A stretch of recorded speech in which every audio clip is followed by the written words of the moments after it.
All right, here we are. We're back. Hello, and welcome to Lifestyle Business. I'm Chris. And I'm Ann. And we are happy to be back after a week off and so excited to welcome our guests, Rory Carter, Colleen Cunningham, and Arnold Levin, visionary architects from Gensler. Very excited to have you. And Gensler is the architectural design firm leading the way on strategy and vision relating to the future of workspace and workplace design. And as well, a design partner on our own very exciting Mesa, Arizona space that we're going to be opening in spring 2022. God, I hope that had been spring 2021. Well, I don't know. 2022 sounds pretty good right now. 2022 sounds really good right now. And as fast as 2020 went, I feel like we'll be there in no time. Yes. And we were remarking just this week, spring has sprung. I don't know if any of you have noticed, but spring has sprung. At least it has here in California. I don't know about in Newark yet. Oh, I don't know.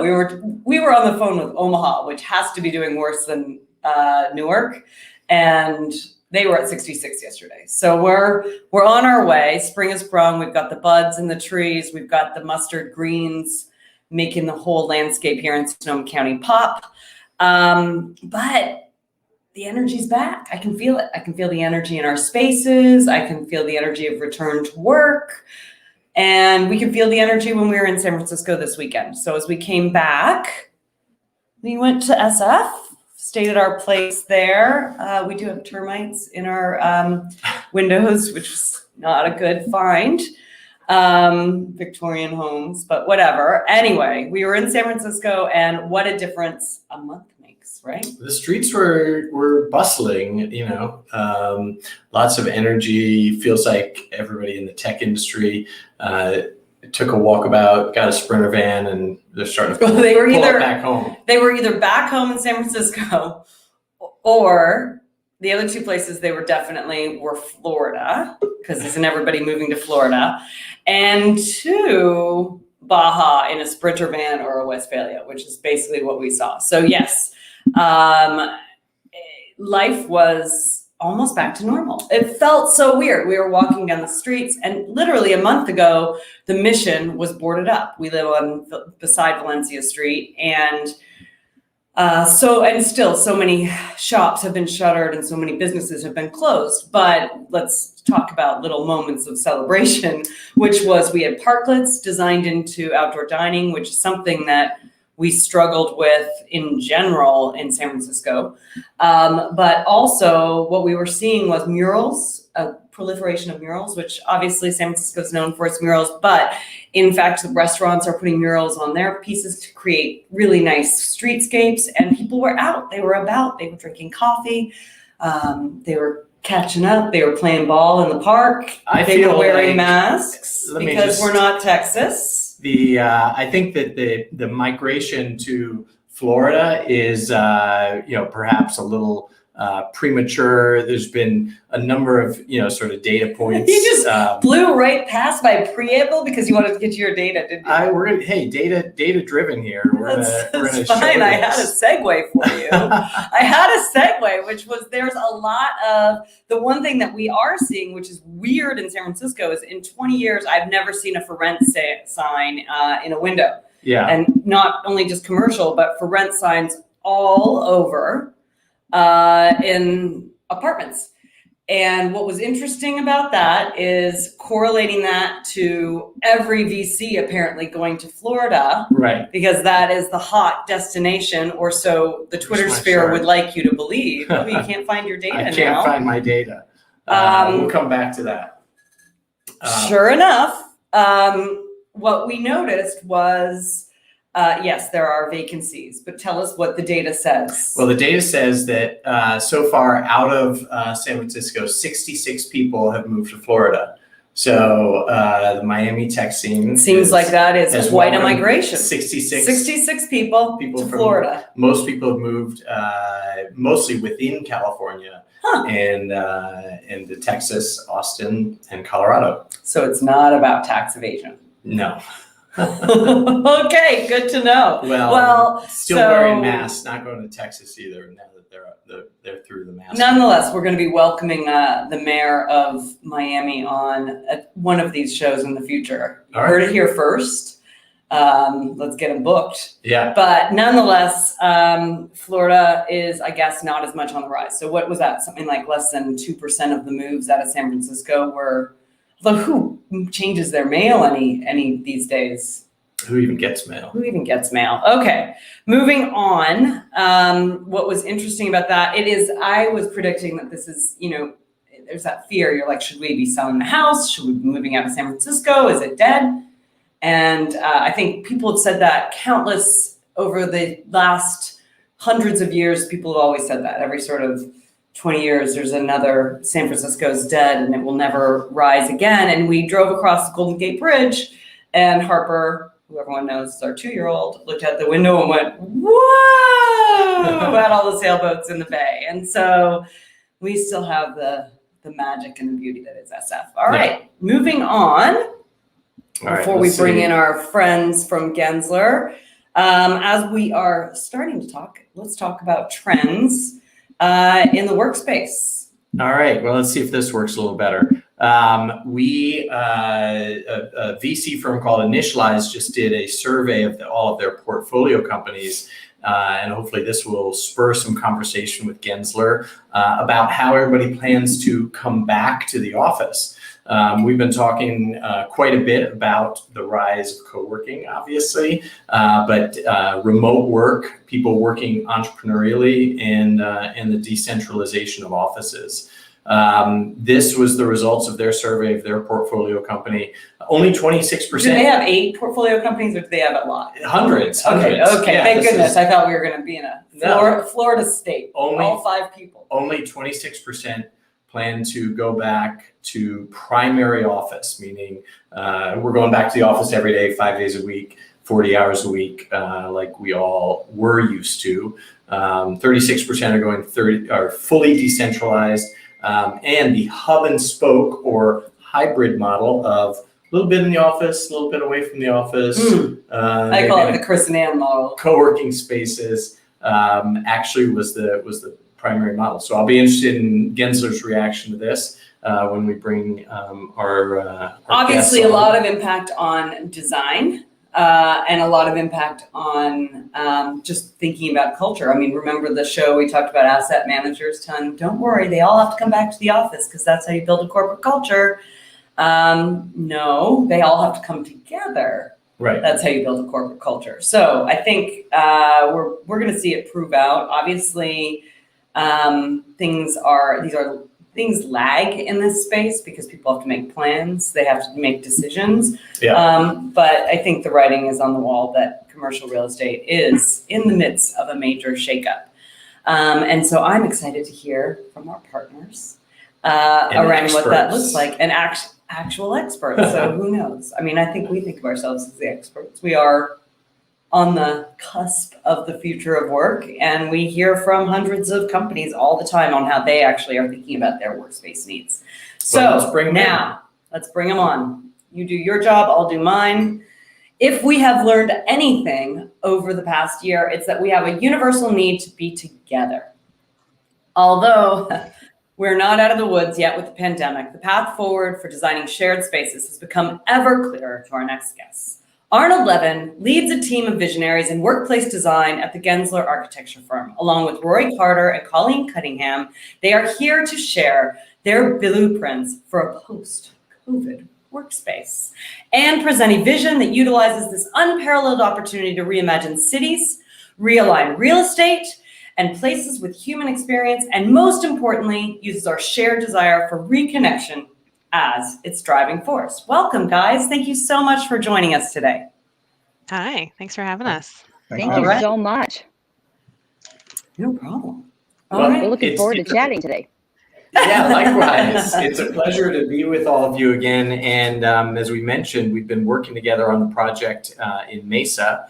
And, the interesting thing to me is that we've been working together in a pre-COVID world, in a during COVID world, and obviously then we'll be opening in what we hope will be a post-COVID world. So we can get into some of the plans, and I'm actually able to pull them up, and we can show some renderings. But I would love to hear from any of you, sort of where your thinking is about the workspace. If you want to comment specifically on our workspace, but where's your thinking, sort of pre-pandemic to where we are now? Arnold, do you want to kick us off? Sure. I think things have clearly shifted in terms of what clients are receptive to and what they're prepared to think about when it comes to their new workplace. And again, a lot of the notions that we're talking to clients about today aren't new. We've been talking to clients about activity-based work, about hybrid work, virtual work for 15 years. But there's always been sort of this nervousness on the part of many organizations to go those routes, because it really, foreshadows a lot of organizational change that's required to really work in that kind of mode. I think the past 12 months of everybody working virtually has opened up, at least from our perspective, the clients that we're working with across the Southwest region, which is where all of us sort of live here, in terms of thinking very differently about, well, maybe those weren't bad ideas to begin with. And I think that, going back to that graphic that you had up there before, I think the one model that's not shown there, which is what we're seeing a lot more of, is what we call a hybrid model, where, and it sort of builds off of that hub and spoke to a certain degree. And we've been talking to clients about that hub and spoke model, but most of the clients that we're currently doing projects with are looking at more what we would call a hybrid model, where it's identifying basically three sort of, worker types. Those that need to be on site because their job really, dictates that they need to be there the majority of time. Conversely, on the other side, there are those who, can work, at least 90 to 100% virtually because they've got no contact, needs for, colleagues other than being on a computer screen like this. And then the vast majority are fitting into this hybrid model where we're allocating a certain amount of time for people to work from home and to come into the office. But the conversation around that is really changing what the purpose of the office is. That if you're going to be doing focused work, heads down, you don't really need to come into the office. You're really coming into the office to collaborate and to interact. And that's what people are missing these past 12 months. It's the interaction. It's not the solitude of sitting in a private office or a cubicle. And I think that's changing the whole dynamic of how we're repurposing what the role of the actual physical workplace is to be able to align with that kind of thinking.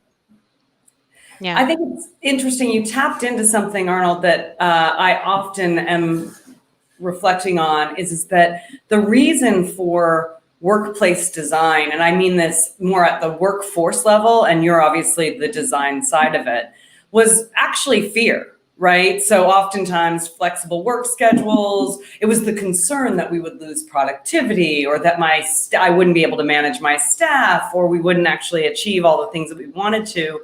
Have you seen through any of your clients sort of a marked change in that and a sort of an adoption of this concept? Because I think a lot of forward firms have thought this way over the last 10, 20 years, but it's really a change in a more traditional mindset. Well, I think that people are opening up their horizons to the possibilities of this. I think some of the consistent concerns that we see, but we're working through, as opposed to using those as sort of roadblocks to moving forward, are number one, how do you maintain culture? When you've got a good percentage of the workforce working virtually. I think with all the clients that we have that are adopting this hybrid model, their biggest concern is how do we maintain culture? When you've got a workforce that's working both in the office potentially, but also working a good deal at home. And there's ways that we're working those things out in terms of the types of spaces we're creating, within the physical workplace, which really encourage culture. And the things that encourage culture aren't private offices and individual workspaces. They are spaces to collaborate and bring people together. So, there's ways that we're sort of, working through some of that. The management issue, I think is a really important element to be aware of, because even those organizations that are willing and eager to think differently about this whole notion of work today, One of the biggest roadblocks still, is, a lot of managers aren't comfortable managing remotely because they haven't been trained that way. They still have the mindset, that I can only manage what I see. And if I see, my colleague or my teammate or my employee, at their desk, then they're being productive. The reality is, were they really productive, or were they, shopping online while they were in the physical office? And I think, the we ways can do that with the manager there. be surprised. But again, the way that we're working that out is that, part of all the processes that we're doing with clients today who are adopting these more progressive models, a change management program is really, critical to the success of these things. So, in very little instances are we, moving organizations from, their previous world, 12 months ago to this new world of hybrid work without a change program. And part of that change program really is dependent on the level of, of resistance or concern that employees have. And so, we have the ability to train managers to think differently about managing. How do you manage, a workforce that's not just virtual, but virtual and physical, which makes management much more complex. And so a lot of our change programs in working with clients is really focusing on that management issue as well as the culture piece. Interesting. I'm curious, you guys have run several workshops over the course of the pandemic, talking to CEOs and business leaders and organizations that you work with. What's been the feedback? Are people surprised at how well remote work has worked? The data sort of shows that productivity has been maintained, and as much as people might be sick of being at home, that it hasn't been a disaster. It's worked out relatively well, so that a lot of organizations have gone through maybe 10 years of change management in a year. Are leaders surprised at how well it's worked? I think some definitely are pleasantly surprised by how well they were able to move in a different direction so quickly. I mean, if we think about it, it's almost been a year since we've all been working from home, and there was a lot of companies who just didn't know what was going to happen to their companies. Were they going to die on the vine? Were they going to be okay? Did they have the technology to support them? I can't see everybody. I'm not, collaborating with people. What's going to happen? But there's been a lot of companies who have been very pleasantly surprised and have been able to adopt these hybrid workplaces now because they have seen that it's okay to work from home and it's successful, and our teams are still getting their work done and they're still collaborating. It's the in-person social interaction is what we're missing right now. And that's why people are eager to get back to the workplace. Yeah, I think so. It's like we debunked the myth that we can't work remotely and be productive, but at the end of the day, it's about culture is what continues to bring us back to work and, collaborate as teams. And so that's the big question mark is, okay, well, now that we're all coming back, but in a hybrid way, how do we really re-strengthen our culture in this, new hybrid environment? So let's chat a little bit about that. And I certainly, in my old life of a big work that I did was culture at Google. And so as we grew from 3,000 when I started to 20,000 to now they're in the hundreds, that idea of this decentralized but connected hub and spoke was, part of daily life, but it was a real challenge to get through. How are you thinking about workplace design to foster that need for connectivity and for relationship building? Yeah. I mean, I know, and Arnold, I know will chime in on this too, but one thing that we're doing in a lot of our larger floor plate planning are neighborhoods. Not only do neighborhoods allow those teams that work most frequently together, kind of maintain their synergy on the few days a week that they are coming in, but it gives them that dedicated space to really, kind of facilitate their own work, together and separately. There's an added benefit as well that should there be health concerns in the future, these neighborhoods are kind of like little isolation pods for each of these teams, right? And it allows maybe certain sections of the building to be, closed off or privatized in some way, and allow others to be a little more open. So, there is an element of control that is appealing, I think, still to folks that are, as we're recovering, and coming out of this pandemic, how can our spaces, also bring an element of like concealed safety, right? It's not in your face that this is like a medical ward or anything, but this is your workplace, but it can also be a safe place. So that is one element of planning we are, seeing a lot more interest in. It's not about the big open floor plates where you can see from one end of the building straight through to the other. It's, creating, more zones, and it's really a space that kind of you experience an evolution as you walk through that space. And there are a variety of scales and sizes that add not only interest to the design, but, allows teams to really have a more of a personalized kind of zone for them to go to. And I think the other element, just building off of what Colleen said, that we're seeing with a lot of our clients is that, within these neighborhood sort of environments, as opposed to having workspaces, dedicated by hierarchy or by title, we're creating more what we call activity-based work setting, where again, it's more about choice. It's more about selecting, if you are coming into the office, Monday, Wednesday, and Thursday, for instance, I'm going to choose the type of space that suits the work that I'm doing for that moment in time. And it's not necessarily a dedicated space that I live in 8 hours a day. And so, it opens up a lot of opportunities for, again, getting much more variety within the workplace. But again, it also allows us to create and really treat employees as adults, for the first time, where you could actually choose where you work as opposed to somebody telling you that you're a manager, therefore this is your workspace. You're a vice president, therefore that's your workspace. And I think, again, this is something that we've been talking to clients about for 15 plus years. But there's always been that resistance to it, primarily, unless you're one of the technology organizations that have, not been hierarchical in their approach to the seating assignments. It's opened up a whole new world for a lot of our clients to really think differently about how you assign workspaces. Do you really need to assign somebody to a private office if they're coming in 2 days a week? And I think that's a huge feature. And the other thing within these neighborhoods, is that, and I think, one of the positive, sort of repercussions of the pandemic is that we're not going to be going back, for the most part, to the densification of the workforce. I think that, it was a bad concept to begin with, 15 years ago, when all we looked at how many people can fit into a benching system. So I think, these neighborhoods and activity-based work allow to maintain some element of social distancing that is going to be with us for the future. And I'm hoping that's one of the things that's going to stay, not just for health reasons, which clearly, has a strong, suit for that, but also because it's the right way to do it. And we shouldn't be cramming people into, offices based on, how many people can you fit in per square feet. And I think that whole metric is changing to a large part.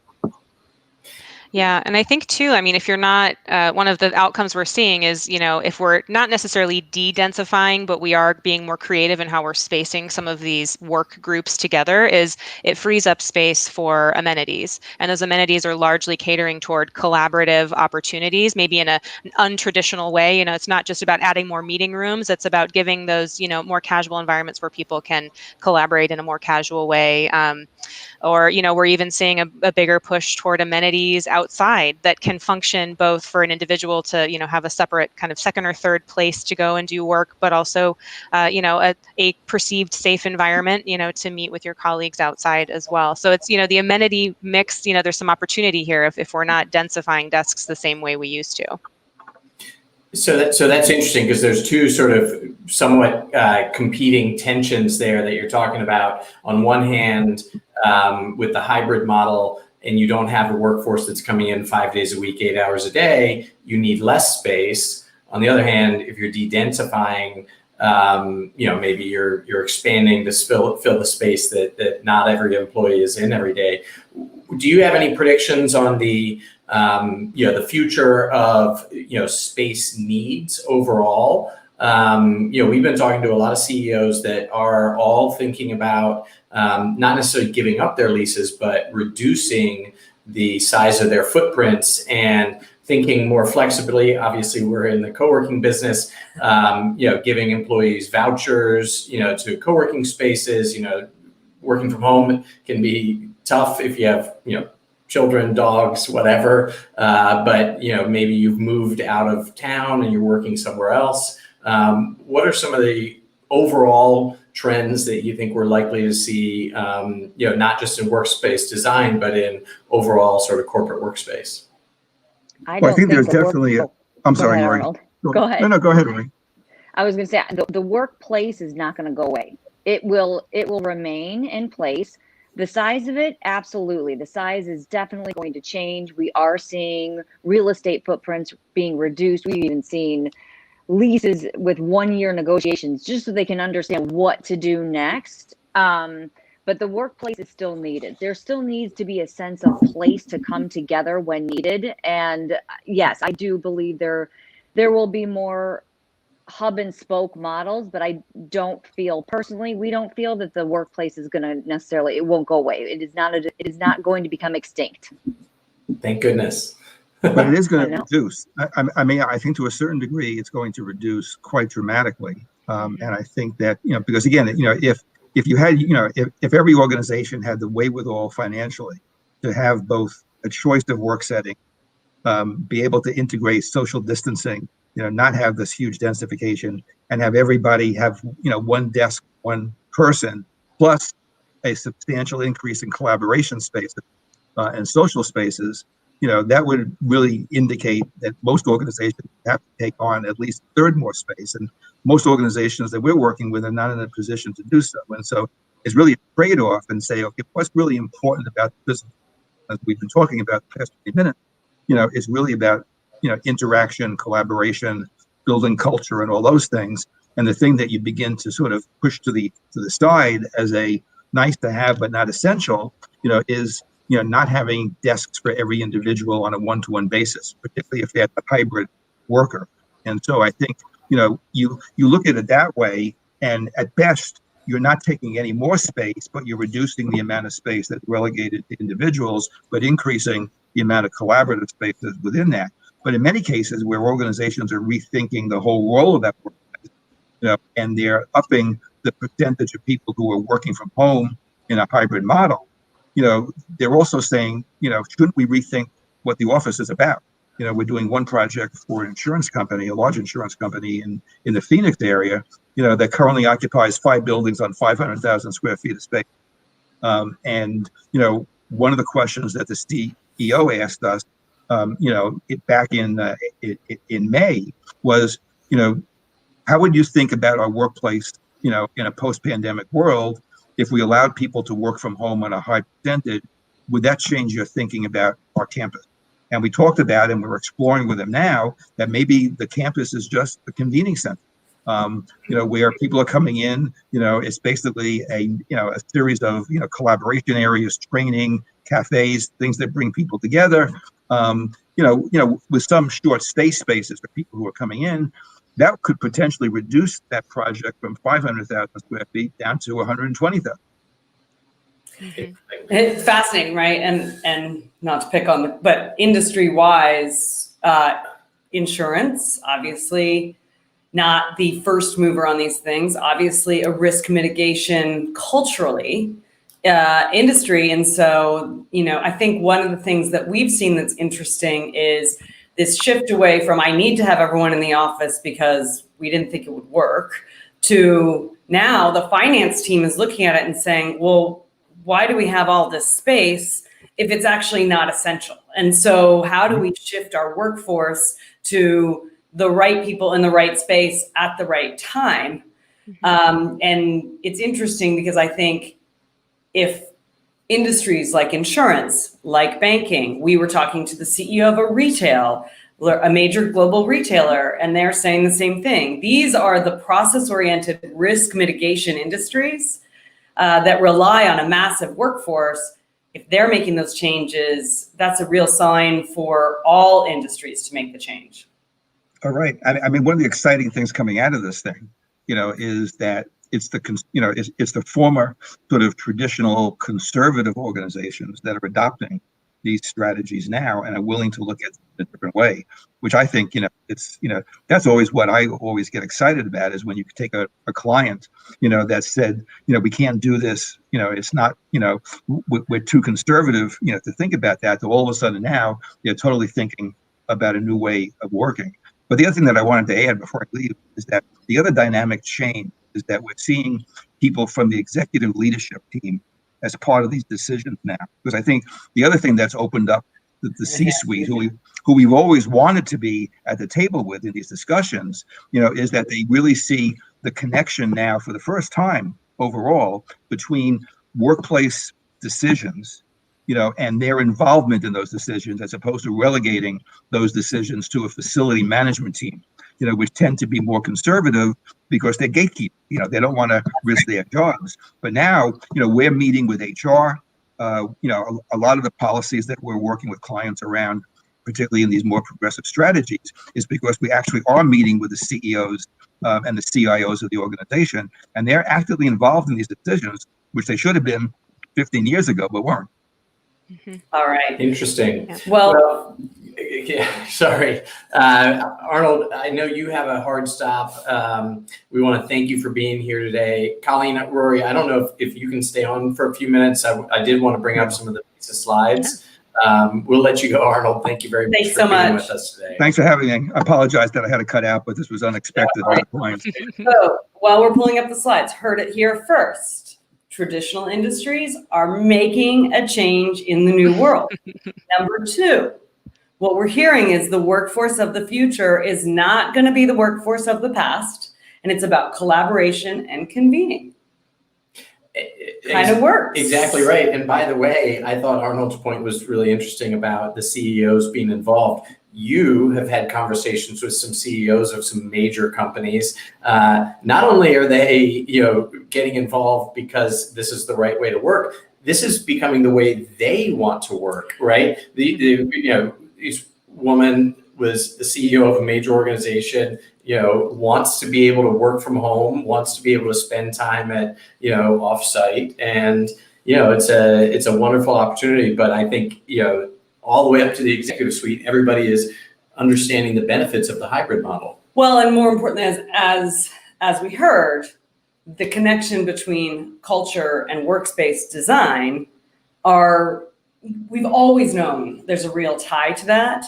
And that is not about just workplace design or just culture. It is about the integration of those two things to create the environments that foster the culture that we want to create. And one of my biggest fights at Google was whenever they would do press or they would talk about our culture, they would talk about bouncy balls and free food and all of the perks and things that come with campus life, which had absolutely nothing to do with what the culture was at Google and what drove our values and what drove why people wanted to work there. Someone referred to it once as the bread that you get at the restaurant. You don't go to the restaurant for the bread, you go to the restaurant for the meal. Mm-hmm. And so I think what's interesting is now more than ever, we're realizing, and what I'm hearing is the C-suite is finally waking up to the notion that you can't just design a nice office. You actually have to create an office environment that reflects the kind of culture you want to be, and then can demonstrate that as your business, and that's the message you're sending to your employees. And, now we get to design that culture and design the workspace. So let's talk about what we're doing in Mesa. Yeah. I mean, I would even say too, to that point, I mean, you go to the restaurant, not just for the meal, but for that ambiance too, right? The energy that the other people bring to that space. And so I do think that there's an argument toward, a well-designed and beautiful space, especially after we've all been, we're probably sick of looking at the same four walls in our house now after a year. Like, it gives you something to look forward to. It's a change of scenery. I feel pretty strongly that it's not just about getting people in office with like white walls and a ceiling. It's about giving them something really memorable and exciting to go experience as a different place outside of their home. And that it is about that social. Yeah. And to be fair, I was quoting an engineer, so he probably was less focused on that, but I think that's exactly right. It is about creating an entire soup to nuts experience that is reflective of the culture that you want to espouse. And by the way, in some cases, that culture might be, I want to be locked away in my office and not talk to anyone at all. That's a legitimate culture. I think what we're seeing now is the importance of human connection actually matters. So that's a very exciting evolution in design and the future of work, frankly. So I'll hand it to you guys around what we're doing in Mesa. So we so enjoyed the process of going through the design, and obviously it's an ongoing process, but we've got some wonderful renderings, and you guys have been involved. You guys have led us through this, and we've got a great vision for this. I'm wondering if you can just sort of talk us through some of these concepts, what we're looking at, and I can sort of steer on the slide deck, but would just love to sort of hear you describe the project in Mesa and what we're working on a little bit. Yeah. Well, I mean, you guys are, you found a great location in Mesa, right on Main Street, which is a really, up and coming and rapidly evolving part of town. It's attracting a much different kind of, I guess not different, but just a younger, kind of more forward-thinking demographic, which I think definitely appeals toward Launchpad and the vision you have for, your business.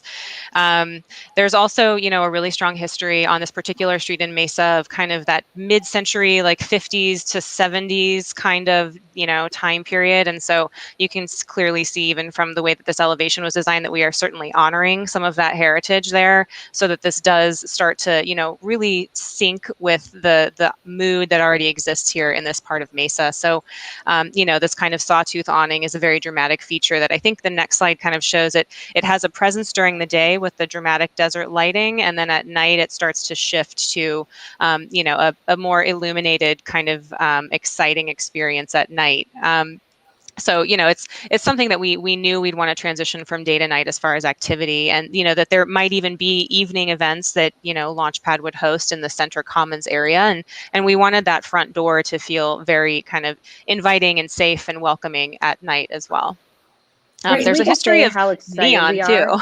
Yeah. There is. I was just going to say, it warms my heart to see these renderings, because I cannot wait to see and experience this in Mesa. And I know the city of Mesa is so excited to get this up and running as well. So we're ready. We're ready for it. We are too. We are too. Yeah. Let's go to some of the interiors here, and I'm going to bounce around a little bit. So forgive me as I scroll around, but I just wanted to get your thoughts on sort of what particularly as we're talking about what the future work is like.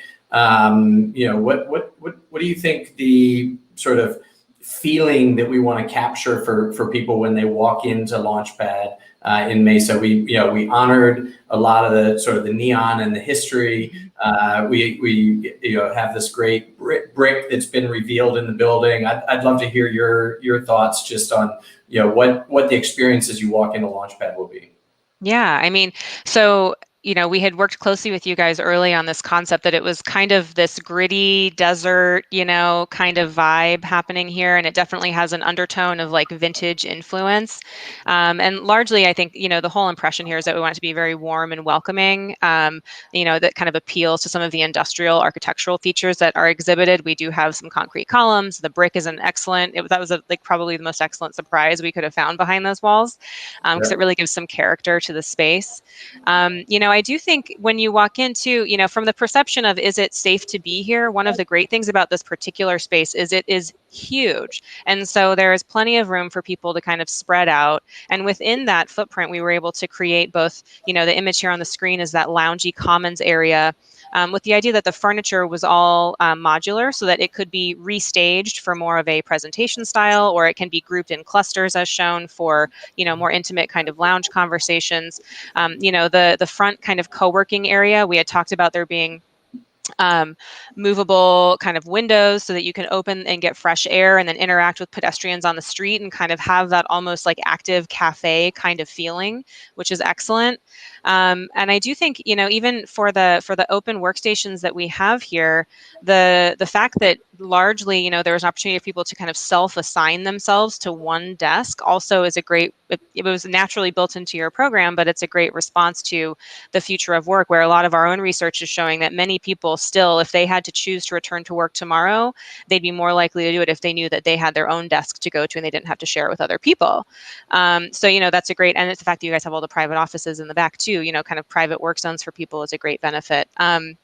But yeah, I mean, the idea here is that we want the experience of coming back to work at Launchpad to be fun, right? It's not a drag. You're coming to a space that is both visually exciting and offers you a variety of different spaces to Well, mingle with, let's whether show they're your forth. direct peers. Yeah, exactly.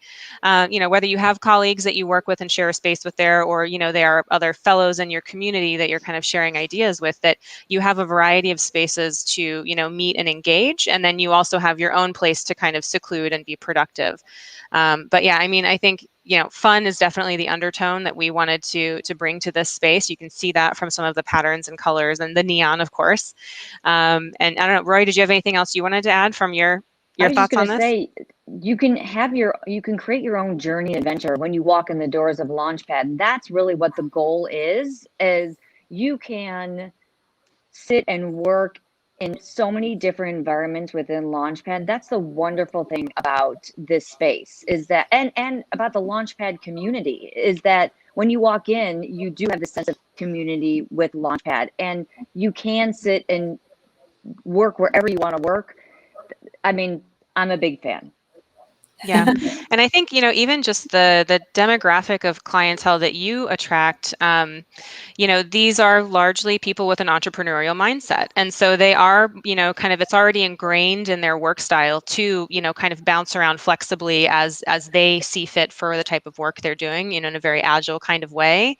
There are lots of, folks, especially, let's refer back to our insurance example, those people have been working for 10, 15 years, at a desk or in a cubicle. And so the idea of giving them a flexible work environment, like, and shifting on a dime, they're going to be like, we don't even know how to use this space. Where did we just know how to use a desk? And so, to kind of harken back to Arnold's point, we're finding that a lot of those CEOs are asking us to help them prepare like how to come back to work, and here are the things that we're providing now. It's almost like a user guide to the new office. And, that helps to reinforce, like, here's how our culture is shifting, please join us on this journey, rather than, just giving them a space and expecting them to use it. That whole adage of like, build it and they will come is not always true.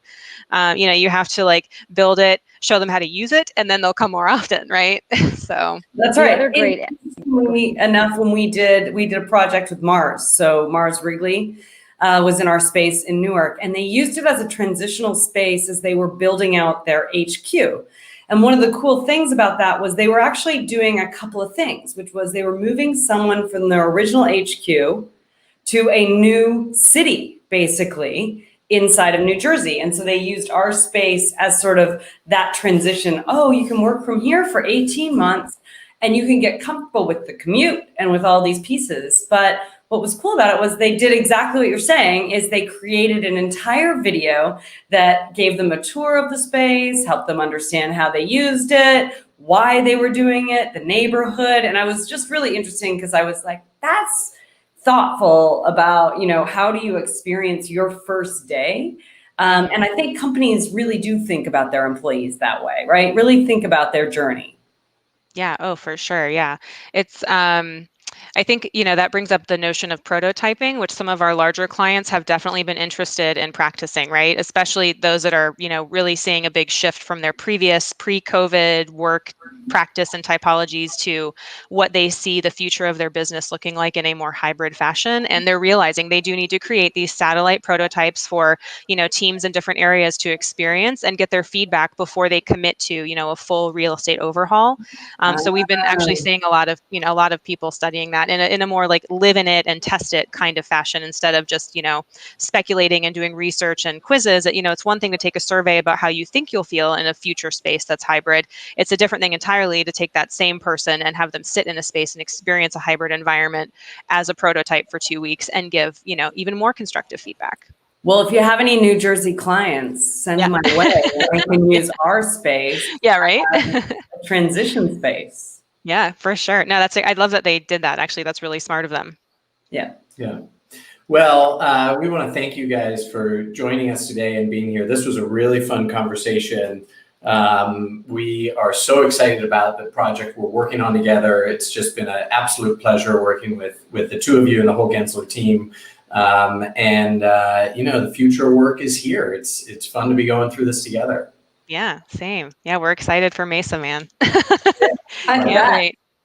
All right, we're going to let you go and wrap up here. Do you have? Gosh, thank you to Colleen and Rory. There we go. All Member right. magic. Let's move on to member magic. There you go. It's on here. All right. Let's start with Newark. All right. Tiffany Alice, the budgetnista. Man, she pops up a lot in our member magic. She basically is one of our most magical members. Congratulations to Tiffany, aka the budgetnista, on her 2-page spread in Essence magazine this week. And I have another shout out that's unscripted to Tiffany. She did a session with Kamala Harris yesterday at the White House. What? She is just blowing up. So Blowing up. Really helping people with their budgeting and financial planning and building a name for herself. So congrats to Tiffany. Very cool. And in terms of moving on to trends of in the news, Dee Marshall, congratulations on your recent entrepreneur.com feature. Dee is a veteran diversity consultant who has worked with everyone from members of Congress to tech policy makers through her company, Diverse and Engaged. Dee also runs one of the most amazing conferences called Win Rock Rule, and that's where I met her in Newark, New Jersey, and she is one of our long-term members, one of our first founding members, and a huge supporter of Launchpad. And finally, Yendor. Yendor will become an in-residence theater company at Newark Symphony Hall. A program dubbed The Lab will connect local artists, directors, and dancers with the resources they need to build their careers. And Yendor just completed an amazing new mural in the Launchpad Newark space. We got to get some pictures of that to put up maybe on next week's episode. But we're so excited about having that completed. It really, makes it a great space to come back to. There's something really special about it. So all right, we've got more. Moving on to Stockton. So go ahead. All right, Gerald Arnett, CEO of Indigenous Peoples Adjustment Project, was recently interviewed by S&J for their YouTube channel. Gerald explained the organization's roots, his involvement, and the resources the organization offers. A lot of members in the news. Yeah. Silverado Contractors was recently listed as one of San Francisco's top 5 demolition companies. Silverado Contractors is a leading union contractor that offers a wide variety of demolition and excavation solutions, should you need some.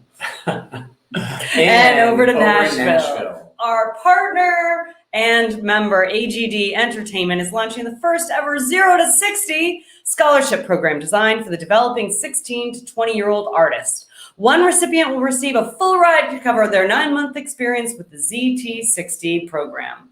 2 to 3 partial ZT60 scholarships will also be offered. Applications open March 1st and they end April 5th.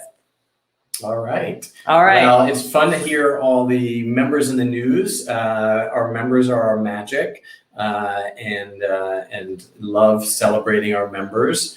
We'll be back next week. Well, one of us is going to be back next week.